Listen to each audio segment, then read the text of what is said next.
there and then fight it for another hour to get back, that's going to be 4 to 5 hours riding time and only a couple hours fishing time. So now the decision comes now whether to go or stay. So I don't know. It just depends on how long this fog holds us and what happens and how much harder the wind gets to blowing. So the factors are changing every moment. We just got to figure out how to go with the flow.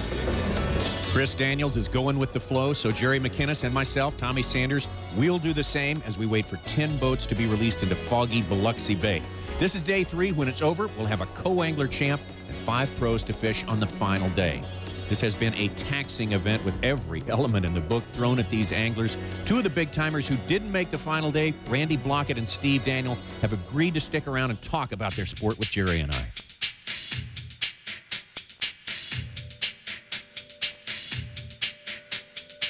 I'm still thinking about the comment Randy made about pulling in here at the wrong time this morning and pulling in front of the boats That are leaving. That are still in the fishing tournament, and it kind of dawns on you that you're not in this tournament anymore, doesn't it? Man, that's the worst feeling as a tournament fisherman. I mean, we're all happy for everybody that made the top 10 here, but we're also competitive, and it's like, man, I wish I was out there with them. It's just, that's part of our being as fishermen, you know. And it's, Do you analyze what happened? I mean, when you got one of these situations where you're not in the top 10, or is there any use in even doing that? Yeah, sure, you analyze it. You try to see what your mistakes were, if you made any. Sometimes you don't make, you do badly, and you don't really make any mistakes. Like that happened here a lot. And, but sure, you always analyze it. It doesn't affect the outcome at all, but you can't beat yourself up on, you know, if you give 150% and things just don't turn out right, you can't beat yourself up, but you try to learn from your mistakes if you can. Yeah. We had to change plan. We're up here in a river we never seen before. We run up here about at least a good 30 minutes from the salt water down there, and now we're just gonna start fishing. And the water's a whole lot clearer than I'd like to see it, but it looks pretty, so maybe we can get a bite up here. One of these little backwaters or in a slough or something. So we're gonna go down this bank here and just have a day of practice. A day of practice, that means looking for new places to fish. Yeah, you have to remember they're fishing tidal water, so sometimes you get a little rise in the tide and a little lowering of the tide, and of course they got high water coming down from the north as well. They got all kinds of problems. They're fishing tubes for the most part, all pitching plastics, and we're covering Biffle and Daniels and Economo and McCombs here with a pretty nice catch. Also, Tommy, Rick Klun's in this top 10. Nice. Denny Breyer. We're strong, man. Right, Marty Stone. And these guys have lost time every single day, primarily due to the fog. But the wind has played a big factor here as well. So, as I say, everything is being thrown at them. Oh, stay on, stay on. All right. He's not much, but he'll work. Tommy Biffle on the board. These guys are fishing such beautiful places. Look like they ought to be just loaded with big bass. You would think so, but there's not as many fish back in there as you think. And we're going to throw up a map here in a little bit and explain and show where everybody's at. But there's no fishing in the rivers themselves, the Pascagoula and the Biloxi, for the most part, a little bit, but not a lot. Most of it's in these back bays. Oh, God. Oh, I think I missed one right there.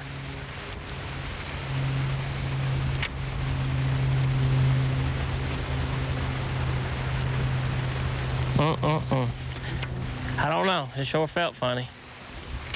It was right there on top of him.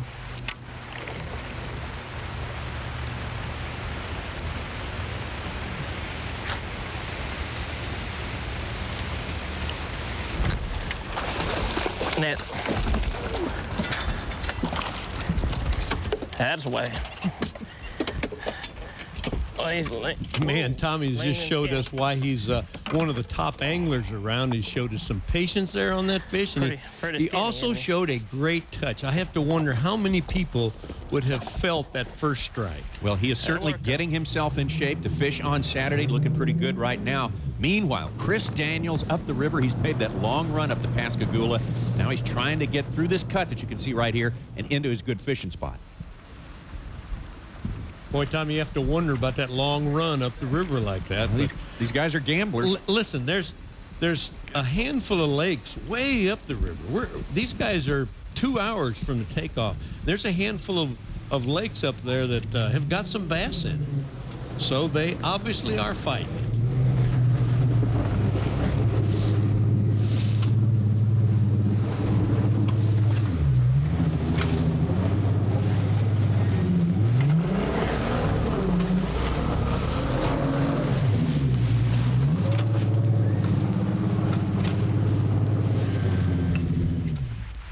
What's it they say, Jerry? Pictures say a lot more than words, that's for sure. Something? Boy, he has his hands full. And all the time, McCombs just keeps pecking away at him. Man, is a limit of fish a valuable thing for these guys, and Johnny's well on his way. You just got to wonder if today surviving isn't just about as important as catching fish. I had so much fun, so the hogs eat my little brother.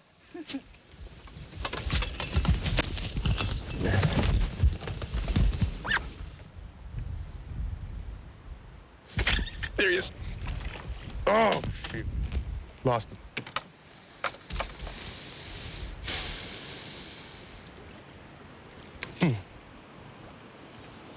It was about a 12-inch fish.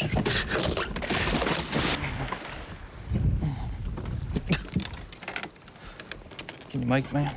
Got it? I got your rod. I pulled a David Dudley. You're gonna make it now. I just slid right off that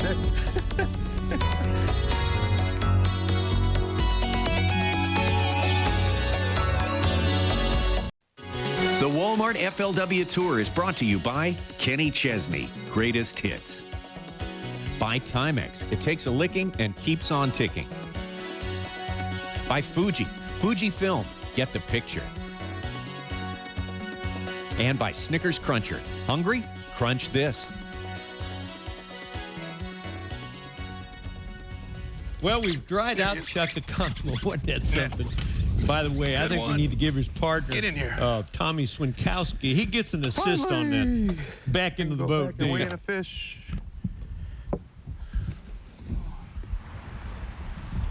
I think the big one's right there.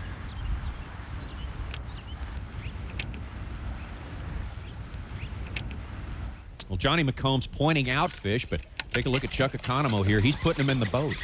That fish had Well, it. you know what? He's putting in the size fish you really need. You don't need many of these. Actually, 6 or 7 pounds could get you to the next day. Yeah, the size fish you need is keepers, right? Hey, he was swimming down with it. Yeah, I was saying, what's going on here?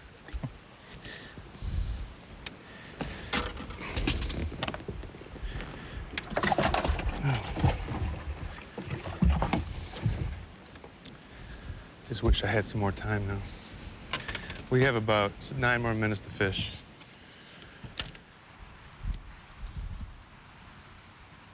Back to Johnny McCombs just staying in those little shallow canals there, isn't he? Boy, he's hitting every piece of that shallow bank, isn't he? And he is close to a limit here. And boy, I bet there hasn't been 6 or 7 limits caught all week long, even in the qualifying days. Please, measure.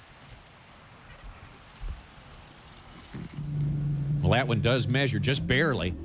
Chris Daniels, we see him here. He's heading back with no fish. And you know what? We talk about the decisions being so important with all these guys in every event. And here's one that was made that kind of backfired. But I'm sure that he would do the very same thing again, and that is run 2 hours up to this place. Because, boy, you remember he caught 15, 16 pounds of fish that first day up there. So a tough one for Chris Daniels. Well, that's why he's here. They want to win that big money. They want to win. They want to be the champion. And I don't think you're right. They would gamble tomorrow if they had the chance. I think so, and that is the way to be. Boy, you just really need to win. We were watching McCombs there fishing around a bridge pier, and look at this, Tommy. This is familiar. Wait a minute. Where are we? Just a second here. Biffle is right behind us. We're looking at the Walmart. You're seeing our tent. That's where we live. Right. Go stick your head out and see if you can holler at him, Jerry. He's on the Walmart pattern. Isn't that something? Yeah, to me, it seems like, I mean, everybody that does one tournament, a lot of times you say, well, you know, how in the world are they catching those fish? It just seems like a big mystery, like they've got some secret lure or secret technique. most of the time it's something so simple. They got one little thing they've keyed in on, and when you finally hear about it, you say, you know, that was simple. You know, why didn't we figure that out? And I know, like several of the guys in the top 10, you know, I know the areas we're fishing. I've been fishing in there, and obviously they were aware of some of the subtle detail that everybody else missed out on. So it's usually some minor detail. That's the tough thing about it, you know. It's frustrating. It seems like the tougher the tournament is, the simpler it is. Yeah, and, really? You try to think back. What I always try to do in tournaments like this, especially, look back and try to relate it to another tournament somewhere. And the one that I was looking back at was at the FLW Championship the first year that I won, when 6, 7, 8 pounds was a big catch. And that was probably the easiest tournament I ever won. And I guarantee you, at the end of this tournament, whoever wins will say this is probably the easiest event that they ever won.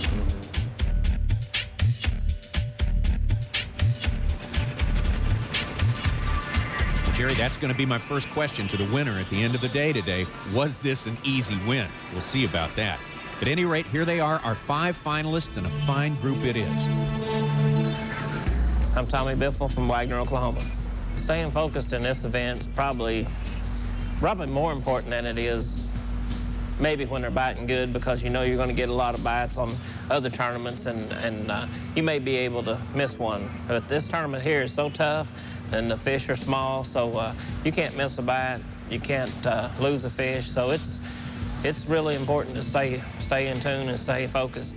Johnny McCombs, I'm from Morris, Alabama. I think you can get too focused on some things and start working against yourself a lot of times. If you'll just go out and just take it easy, you know, things will happen, and, you know, if they don't, they don't. I always try to find an area or fish the way that I know how to fish and the techniques that I know how to do. And this tournament here is totally different. And today I didn't even go to the area that I wanted to go to. And, you know, the fish have been moving up in there more and more every day, so tomorrow hopefully I can go in there and things will work great. So that's the way I stay focused. Dale Teeney, Williamsburg, Ohio. When fishing's as tough as it is here, that you really have to stay focused, but you have to stay open-minded too, because what I've found is that it changes a little bit every day. The way I'm catching them and what I'm catching them on changes. Just kind of have to blend in with the conditions, you know, realize what's happening, and the fish are moving daily, it seems like. My name is Chucky Conamo. I'm from Palm Bay, Florida. Staying in focus is important in every tournament that you fish in. Up until today, I had just total confidence. I just knew that I was going to get my bites. Today, we had distractions, rough water, 25-mile-an-hour winds out of the south, make a 45-minute drive in 4 to 5, 6 foot waves. But to maintain that, I said, well, I committed to it. I was able to get in this place. I was able to get a couple bites. I'm Rick Clun. I'm from Avon, Missouri. Obviously, every event you should stay more focused. These type of events, I really go to what I call a 5-fish mentality. That means go out there expecting only to get 5 bites, literally becoming your lure, make the cast, the worm sinking, till the worm hits the bottom, and move the worm. You transfer yourself from being an angler down to being the bait, and you know precisely what everything the lure is doing.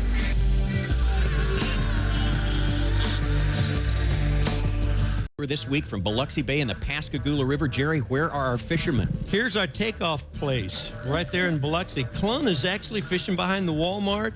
Dale Teeney is above Highway 10 bridge. Both of them got to this water by the Biloxi River. Doesn't take them very long to get there. McCombs, Biffle, and Economou got to go all the way across the Gulf up the Pascagoula River. Economou and Biffle have a 2-hour run to fish lakes in this area, and McCombs is in Page Bay, not quite as far as the other guys. There he is, Rick Clun, and as Jerry mentioned, fishing right behind our weigh-in site here. Isn't that something? And he's been fishing for, maybe 15 minutes now. The other guys they probably haven't even got across the Gulf yet, Tommy. No, they're still in the bay. And Clun has a keeper in the boat. Boy, what a bonus that is, huh? Yeah. Is that water as muddy as it looks to be? That water is crystal clear back there. It looks like a mountain stream. You know, there's a lot of white sand in that area, and that's coming through, and it makes it look a little bit muddy, but it is not. It's really, really very clear, and boy, he will flip tubes around every single bush. Boy, he'll hit them 2 or 3 times a day, I imagine. If he can get 5 fish, it's mission accomplished for Rick Clun today. One down, 4 to go with 1 kicker. don't wish anybody bad misfortune, but I just got to hope those guys can't get in those good areas that got those bigger fish. They shouldn't be able to, but you never know. If they don't panic and just go in some of those other areas, they can still do pretty well over there. I think we can safely say this is a man who won't panic. I believe you're right, and he's in that little piece of water right behind Walmart there as well. And what he is saying right there is that he's going to try to 12 inches to death. Absolutely. And then hope that the other guy's plan blows up, and it can. Anytime you're going that far, you can run into trouble. Chuck Economo and a buddy. Yeah, spectator. There's his crowd right there. He is a long way from home now. He has, as I've already stated, gone way up the Pascagoula River, and he's probably 2 hours away. Tommy Biffle. Still running. Still running. He is fishing a lake above where Chuck is at. So Chuck just got into his. Coming up on the little honey hole right back here, just a little bit further. That's where I caught the 7-pound, 14-ouncer the other day. Maybe his twins moved in. About 3 of them. One 7-pounder might win this thing today, though.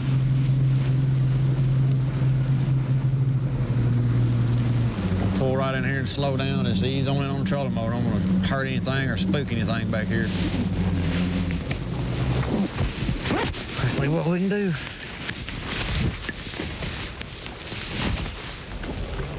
Tommy Biffle only now beginning to fish after that long run. Johnny McCombs is optimistic about that spot. We just saw him in the spot that's treated him so well all week.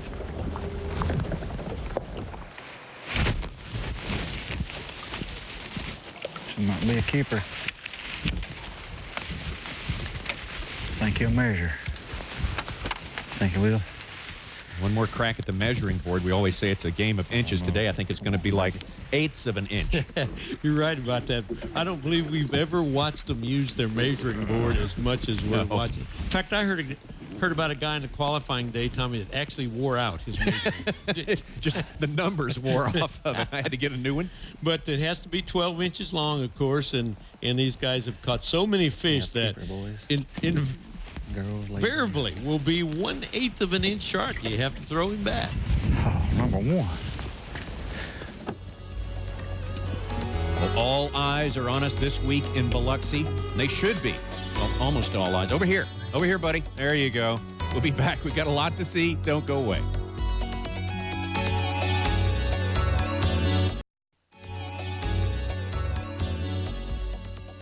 Hey, Rick, when we talked to you last night, and before that, you used kind of an interesting word. You said you didn't want to get disenchanted when you saw other fishermen coming in with big stringers in the first days of this tournament. That was an interesting choice of words. Does every fisherman, is he sort of enchanted? Does he have a fantasy when every tournament starts that's always gets sort of exploded or knocked down a little bit? Well, I think so. I think that one of the hardest things as a fisherman is to be honest with yourself. Be honest with, and not kick out a little bit, not being influenced in, by what dock talk or what other fishermen are catching. I mean, you really, sometimes you're right and sometimes you're wrong, but you really got to kind of judge for yourself what you think it's going to take to make these cut type tournaments, and be satisfied with that at least, temporarily when you make the cuts. Now, when you think about your 30 years of bass fishing, are you past the point where you sort of get your expectations up too high? Do you think you're better at being a realist and getting to the point about what it's really going to take to make it to the final day? I think most of the time. Sometimes you look totally funny, though, when you fished a tournament this year where I really thought it was going to be fairly, 10 pounds a day make the cut, and I don't think 50 pounds made the cut. So sometimes you're just wrong, but most of the time you still got to believe in yourself and trust your own feelings. Well, obviously, making a long run, taking a gamble is not something you're unwilling to do. I mean, we certainly saw you do it at Memphis on the Mississippi River last year. But this year, you've got a whole different philosophy, a different approach. Well, the big difference is how long it takes to catch the fish once you get there. That's the whole key when you make a long run. At Memphis, it didn't take you long to catch them. Here, it takes a lot of time to catch those fish when you get here. So that's the big difference. Well, Biffle is one of those long way guys. must be 2 hours from home. And oh, yeah. he's also one of the few guys not flipping a tube. He's throwing a spinnerbait right now. He will be flipping a tube, though, Tommy, because that's what he does. He's got one on there. Is it going to be a keeper? Yes, sir. Oh, man, that's one of them really beautiful fish. Don't you know they're so happy to see them that size? Oh, my gosh. That's the best one we've seen today. It's hard to establish a pattern when you can't really catch many fish.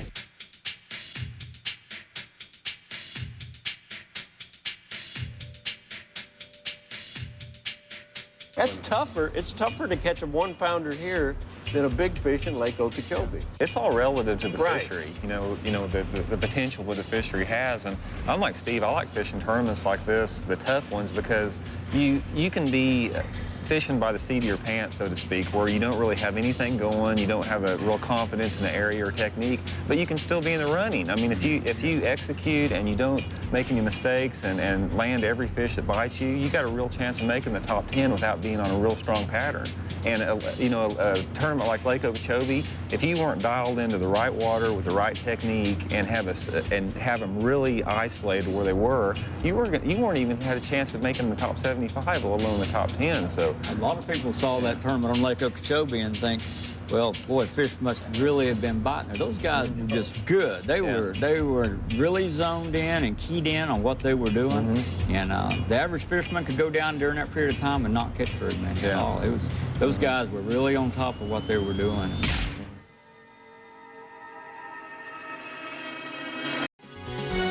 The Walmart FLW Tour is brought to you by Minn Kota. Anywhere, anytime. By Yamaha, when you want the best.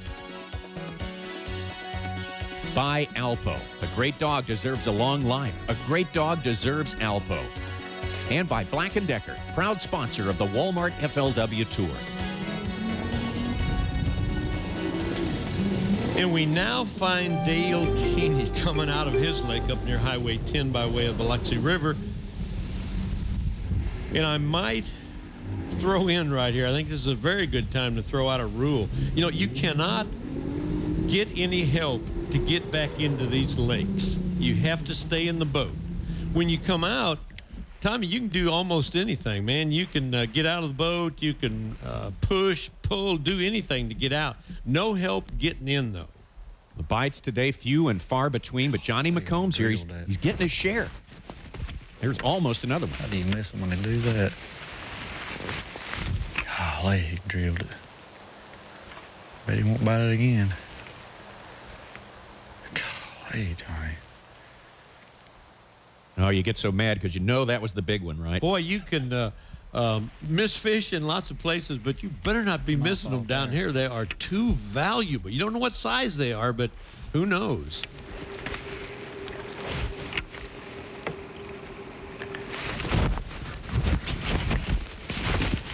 God. There's a big son of a gun right there. And I think it just came off, too. Come on, Johnny. Boy, you know, you can almost see that fish strike, and you can tell by the way the rod loaded up that he was on there. Yep, come on.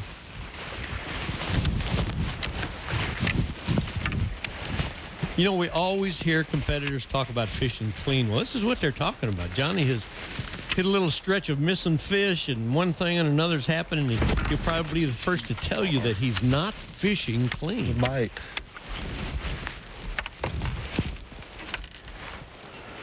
Boy, that fish thumped it hard.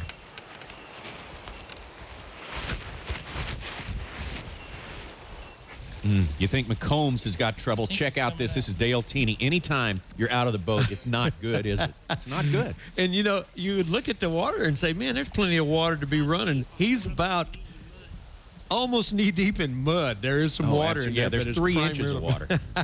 That's boy, that is a sight there. We take a look at the scoreboard here. Tommy Biffle at one good fish. All it takes is a 2-pounder to be in the lead here. More than halfway through the fishing, Johnny McCombs, 1 fish, 1 pound. Same thing for Clun. Same thing for Teeny and Economo. No fish at all. And you know what? It's a miracle at this bank. These guys, think of it this way. You know, the viewer is watching home and they're not seeing a whole bunch of fish being caught, but you would normally go in this little pocket of water here and maybe there would be 100 fish in there, and you'd catch 3 or 4 of them, and that would look pretty impressive. These guys are going in these pockets like this, and maybe there's 3 fish in there, and they catch one of them. That ain't a miracle. That's, you know what, that's pretty tough when you think of it that way, and that is a fact. The fish down there are few and far between. As you know, they've had a lot of problems. They've had a drought. They had a really pretty tough cold winter, Tommy. And, you know, just had everything playing against them. So every strike these guys get, every fish they catch, I think, is a real feat. Look at this little guy right here. That's going in the box. That's barely over 12 inches. It's just amazing. You never see guys put a fish like that in a box. You know, it's even for everybody. Back to Dale Teeney. He's back in the boat, but the boat is not going anywhere. And look at the little canal he has had. That is not where he's fishing. Oh, my, he's cut his foot, too. That's bad.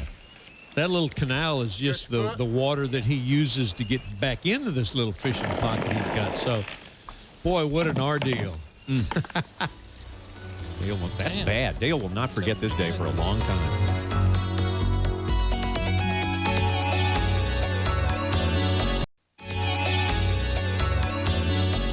Hey, Dale, how's the heel feeling? It's starting to get a little sore. The water was cold enough where didn't hurt too bad. You were too numb to feel it, huh? Yeah. You're not still bleeding, are you? Oh, like a sieve. Getting a little lightheaded, bleeding.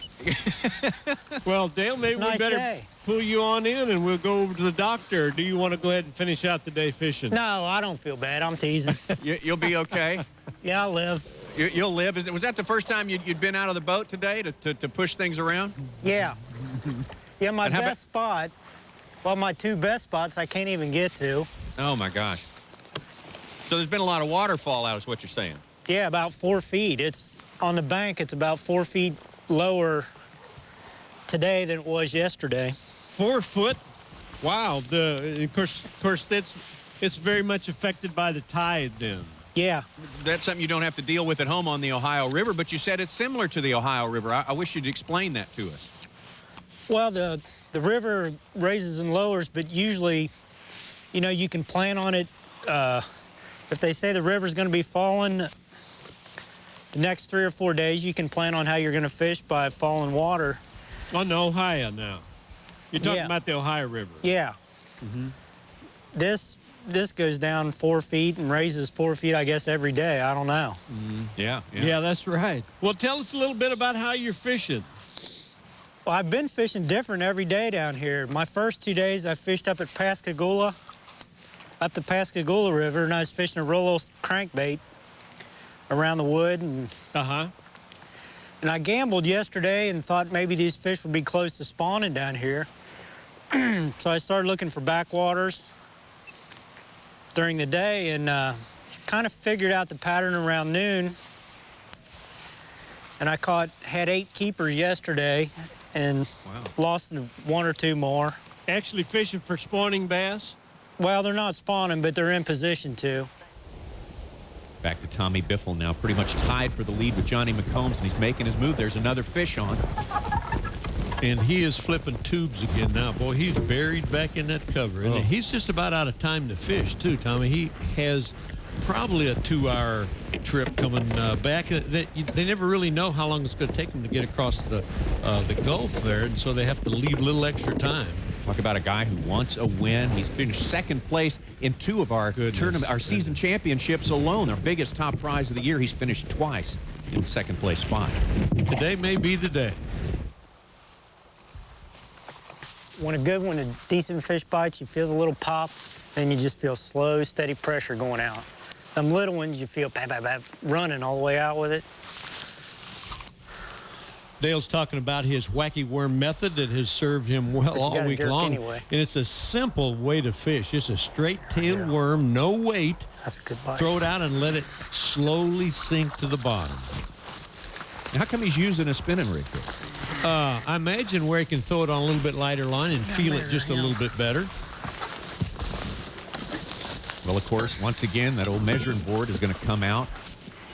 Man, and I want to say again that sometimes he makes it. Today, catching this fish takes more talent than catching a 5-pounder. Dale Teeney is on the board. Let's take a look at the leaderboard now. Biffle still ahead, 2 fish now, 3 pounds. Teeny right behind him with a couple of pounds of fish. There's McCombs as well. Clun with 1 and Economo still at 0.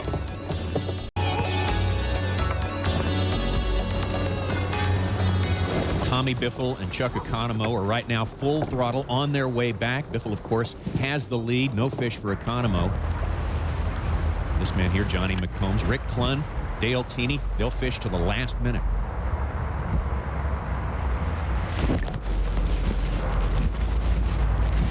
Go.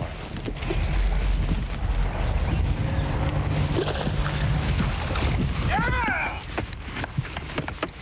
Yes. That's worth coming in here for right there, folks. That in the way. Yeah.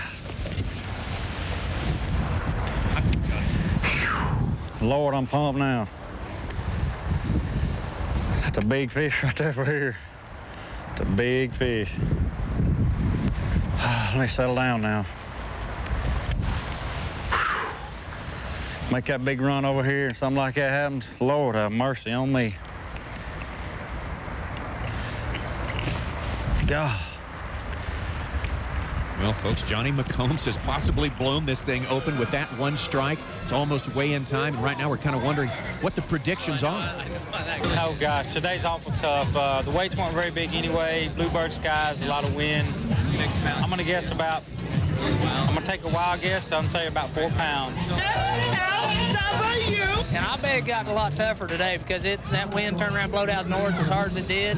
Boy, they're going to have a bunch of low water. You know? I think somebody's got 7 pounds today. They'll probably win it. I don't think it'll take much because the wind's blowing so much. Between 5 and 6.5 pounds. I'll probably fall out of my chair if I see a limit today. Y'all know the secret for me getting here. This is my lucky rock. I found this the first day down here. I came down here. I got about 80 miles from the house, and my transmission, my truck went out, and I found it on the side of the road, and I've had it ever since. That's what's got me here. So I'm going to carry it with me everywhere I go from now on. Put it in my pocket. That's it, folks. Let's go. They got a real possibility of coming in here with all the lights on and coming in with nothing. I mean, what does that do to a guy's vanity and his ego and everything like that? I think the guys that made it don't think about that. They don't think about it. No, they're thinking about winning, and regardless of what it takes, they just, you know, if they come in with 5 pounds and they're in the lead, that's like catching 45 pounds somewhere. It makes no difference, those guys.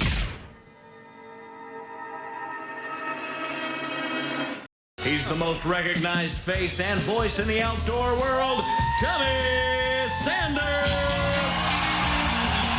Charlie, you ready for it? Thank you. Thank you all. Thank you so much for coming out. Wow. Woo! Man. Unbelievable. Thank you. Man, we appreciate it. Golly. Thank you. You pumped him up, didn't you? I still have to give him $1 every time he tells y'all to do that. I'm about to... Thank you so much for coming out here today. What we're going to have here is a shootout weigh-in. We're just about to get it started here. We'll bring all our anglers in. We'll introduce you to them. We'll play a piece of video about them. And once we get all our anglers seated, our first angler seated in boat number 1 will bring up 1 fish. He'll set a weight. And the next angler, as we keep going around the horn, has to bring up enough weight, enough fish, 1 fish, 2 fish, however many it takes, to take the lead. As long as you can take the lead, you can stay in the game. 1 guy will be left standing, and that's going to be our $100,000 winner. So you ready to meet the first angler right now?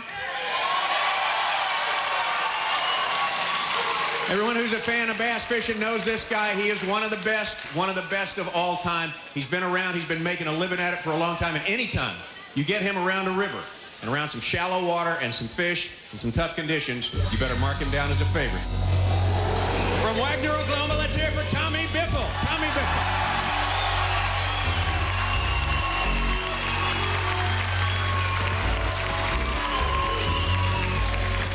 If you follow the FLW Tour, you know our next angler, too. He's a young fella. He's really just getting started. His career's just getting underway, but he has made the top 10 4 times in the last 3 years on the Walmart FLW Tour. And with this week, that's 3 top 5s he has made. This guy is for real. From Morris, Alabama, Johnny McCombs. Johnny McCombs.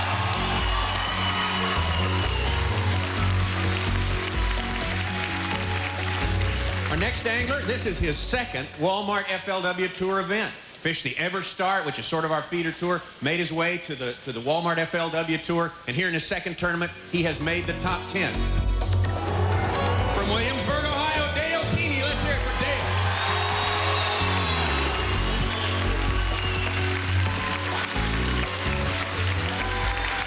Our next angler, like Tommy Biffle, is someone you need to watch out for on wild rivers when conditions are tough. He did it in Memphis, Tennessee, made the top 5, getting into a tough place and catching fish.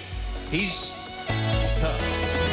From Palm Bay, Florida, Chuck Economo.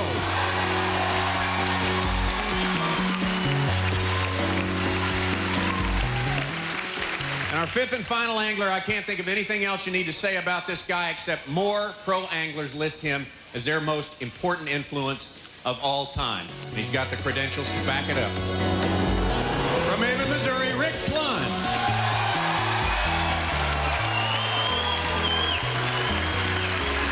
So there we have it. Our 5. Tommy Biffle's going to start us off by bringing up one fish. One fish, Tommy.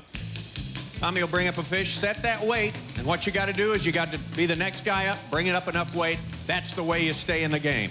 We call it a shootout because the guys just sort of get mowed down. So we get down to the last 2, and then there'll be one standing. Tommy Biffle, 18.5 over the first 2 days, caught 6.12 yesterday, and there's our weight. This will get us started here. One fish, it's alive, weighs in at, make sure you get it just exactly right, 13 ounces. All right, 13 ounces. Now, just when they're starting to have fun here comes the hurtful part. The hurting part is that there are rules and there are times that make bass tournaments run on schedule. Johnny, we're going to let Charlie explain what happened here as a representative of Operation Bass. We do have an official Timex takeoff time and official Timex check-in time for every event so that everybody fishes the exact same amount of time during an event. It's calculated right down to the very second. And so for every minute late a contestant is coming in to check in, there's a 1 pound penalty deducted from his total weight. 1 minute, 1 pound, 2 minutes, 2 pounds, 3 minutes, 3 pounds, so forth, up to 15 minutes total disqualification. And unfortunately, Johnny McCombs in this tournament didn't watch his Timex time. He was late and disqualified. Very painful. And Johnny, we hate it. Let's hear it for Johnny because he is a great guy. And you're looking at the future of bass fishing right here. There's no doubt about that. And Johnny, we all make mistakes. This one hurts, though, I know. Yeah, it does. Hopefully somebody have more weight than I could have had, but you know, I'd like to thank my family and all my friends for coming down, guys. I'm sorry I came in late, but you know, that's the way it goes. That's bass fishing. Things like this happen. Absolutely. Is that gracious, or is this a class act right here? Yeah. Hey, Johnny, have a seat. Stay with us, John, because, hey, he still won a lot of money today. He's still in the top 5. We got a lot of good stuff for him. We all make mistakes. Johnny is smart enough to know that you have to have rules that apply equally to everyone in a tournament. That's what he told me. He's a class guy. There's no doubt about that. So, 13 ounces. Dale Teeney, 14 is what you need. That should do it there. One fish. This alive weighs 1 pound, 9 ounces. 1.9. All right, Dale's in it. Have a seat, Dale.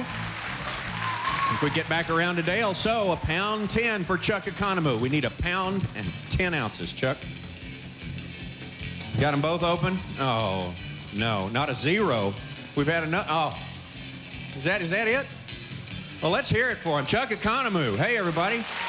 Man, oh, man. Is that for real? You're not going to jump back there and grab one, are you? No, I wouldn't do that to you. You wouldn't do that to me? Tough day. You mentioned yesterday the distractions were heavy duty. You had a lot more to contend with today, even a lot more distractions. I know you worked hard all week. You're proud to be here, but I know you wish you could have brought in some fish. Well, when you're in front of a crowd like this and representing all the Walmart stores, I have friends all over the country watching right now, and I want to say hi, everybody. It happens. You know, conditions changed. I couldn't get to where I knew the fish are at, and I tried some different things today, and it didn't work out. But I was glad to be, I'm glad to be here right now, standing on this stage for sure. Well, we know that'll happen. Let's have another big hand for Chuck Economo. Chuck Economo. Chuck, we'll get you to sit up in the front of the boat there. 3 guys left. Man, they're going away quick. And Rick Clunn, we need 1 pound 10 ounces from Rick Clunn in order to stay in the game. Rick Clunn from Ava, Missouri. 2 wins last year on the Walmart FLW Tour. 3 wins overall. There's a small Kentucky bass that weighs in at 1 pound even, 1 even. Gonna need some more. That's it, he said, That's Tommy. it for Rick. Wow. Let's hear it for Rick Clunn real quick here. I'm kind of shocked. It's not playing out the way I expected, I'll tell you that. No, and it's really frustrating as a competitor when you know there's a bank out there and there's 1 or 2, 3 casts that you can make on that bank if you find it and the tournament's over. And I just never found it today. You know, I had my strategy. This whole week's worked great. You know, I intended to fish Pascagoula and just catch a limit every day, which I did over there and made the top 10. Then I was going to stay over here because I really thought I could catch better fish over here. I had caught better fish in practice. And the day when that water sucked out, that north wind, man, I said, this ought to be easy because when you don't have that much water, the cover left usually holds the fish, and they're just sitting there real vulnerable. And I started, and about my 3rd pitch, I caught that one, and then after that, it was just tough the rest of the day. Let's hear it for Rick Clunn. What a week. What a year. Keep Rick around for a while. Sometimes our shootouts don't last a whole long time. When fishing's tough, they don't last long. It doesn't mean they're any less exciting. I think this is a pretty exciting moment right here. Dale Teeney, 1 pound 9 ounces, is our leader. He's weighed in 1 fish. The only other man left in the competition is Tommy Biffle, who's also weighed in 1 fish at 13 ounces. He's got to come up with 13 ounces in order to take the lead from Dale Teeney. So, Tommy, we'll see what you've got. Yesterday, Tommy caught 6 pounds and 12 ounces. Dale caught 5 pounds and 12 ounces. That'll do it. That's a good one. That is a good one. No doubt about that. 1 pound, 11 ounces. 111. Why don't you just stay here, Tommy? We'll all stay and just hang around. It's all getting so tight, we'll all stick around. Now Dale has got to come up with 16 ounces, an even pound. That's going to be close. It is going to be so close. Very close. 14 ounces for this fish. You're going to need 1 more. Take the lead. Tommy Biffle is your champion, ladies and gentlemen, right there from Wagner, Oklahoma, Tommy Biffle.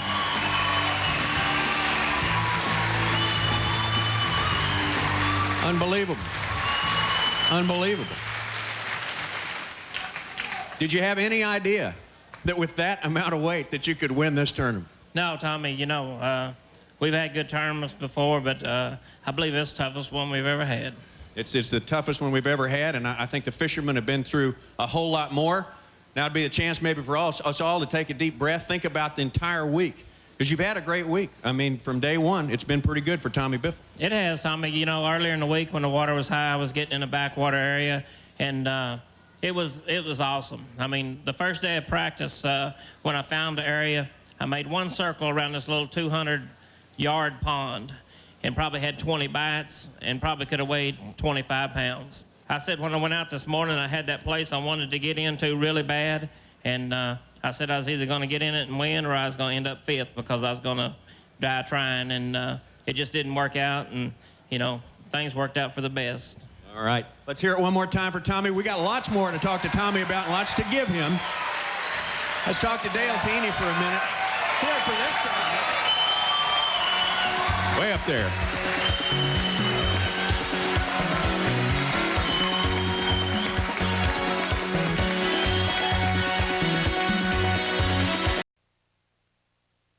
The Walmart FLW Tour is brought to you by Chevy Trucks, the most dependable, longest-lasting trucks on the road. By Land O'Lakes, supporting family traditions. By Poland, the name means quality. And by ShopVac, the only thing more powerful is our name. Chuck Economo easily steals the day in the Fuji flashback feature with that little dip in the lake earlier, but By far, the big story around here is Johnny McCombs' disqualification for being late. And Tour Director Gail Stearns and cameraman John Reed talked to us about their side of it. The tournament hours today were from 6:30 to 2:30. And no one could, if you check in later than 2:30, you're penalized at £1 per minute. Okay. And Johnny was 14 minutes late, which he had less than 14 pounds, which meant we would have to take all of his weight. But he realized that and was a good sport about it and realized what said to me that I know what you have to do. When we left the parking lot here this morning, I was told that the weigh-in was 2:30, or the weigh-in or the check-in, whatever time it is. And when we got around there, I was getting nervous about time, and I just mentioned, hey, you know what time is check-in? Because he left the boat ramp at a different place where we went around and met him. And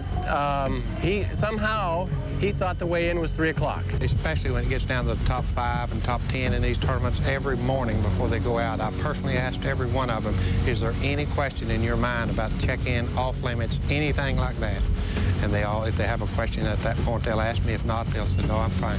He's sitting there going along, and he pulls back, and the rod bends over, and you know there's a fish down there.